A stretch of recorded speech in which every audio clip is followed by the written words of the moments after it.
So the year was 2014, and I was still living in northern Canada with my family. I grew up with my mom, my sister, and our dog, Disney. We were one happy little family living up there. Life was good. Everything was perfect except for my tendencies. They made life impossible to enjoy. I was loved, I was safe, I had literally everything. I should have been happy, but it was impossible. I've suffered from depression periodically pretty much all my life. At times, it got extreme.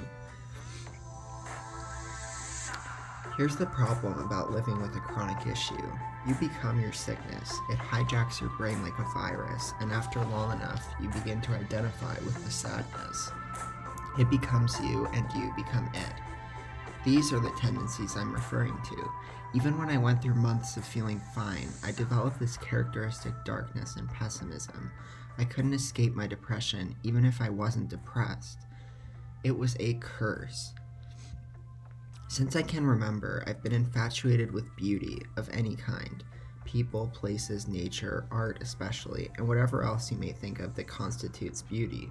For me, it was everything. It was odd if I couldn't see some sort of beauty in something. I'd always been obsessed with the concept. Unfortunately, my fundamental sadness was the catalyst of my blindness. There came a time where I literally stopped caring about anything, and my obsession with beauty followed suit. I stopped noticing the sunsets. I stopped noticing the profoundness of our natural world. I went numb.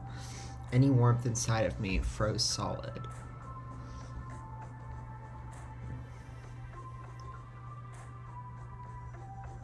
I remember very little from those years other than the numbness of my fugue state.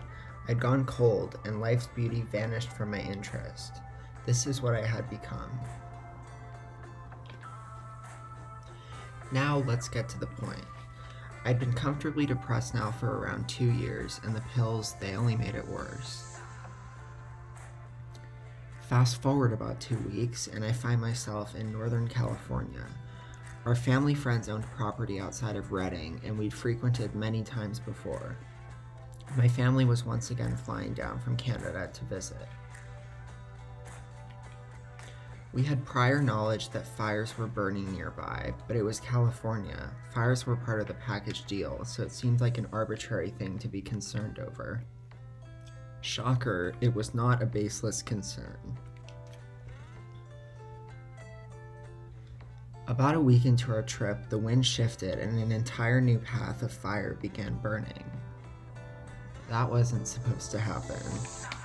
Perhaps nature had a bone to pick with me, a vendetta for succumbing to sadness and forgetting the relationship we once shared.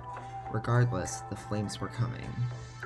I basically have the lungs of a 7-year-old chain smoker from childhood asthma, and the smoke was suffocating me as the fires approached us. Because of this, we were forced to leave California and return north. I didn't feel bad. I still couldn't feel anything. Days later, we are back in Canada. I awoke one morning soon after to be informed by my mom that the fire had reached the property. They had saved the main house, but the property was otherwise destroyed. I'd spent much of my childhood at that property, and now it was ash. Every tree I used to climb years ago had been turned into black powder. It was a terrible situation that would have predictably sent me into a tailspin. That didn't happen. I went to a large grass field in the forest that I visited often for time alone that day. I was lying under the sun, reminiscing and whatnot. I was nostalgic, so I pulled out my phone to look at pictures of California that I'd taken the week prior. I hadn't given any thought towards how much they'd help me later on. The pictures depict a valley suffocated by smoke, and yet they are beautiful. I learned something critical that day in the field, or relearned, I supposed. There is beauty in everything. Even this, most terrible of situations, produced something beautiful. My numbness evaporated that day. I regained my clarity and insight. So yeah, the property burning down was basically the best thing that's ever happened to me. From that day on, beauty became my remedy. Anytime I was returning to melancholy, I'd go out and find something beautiful in the world.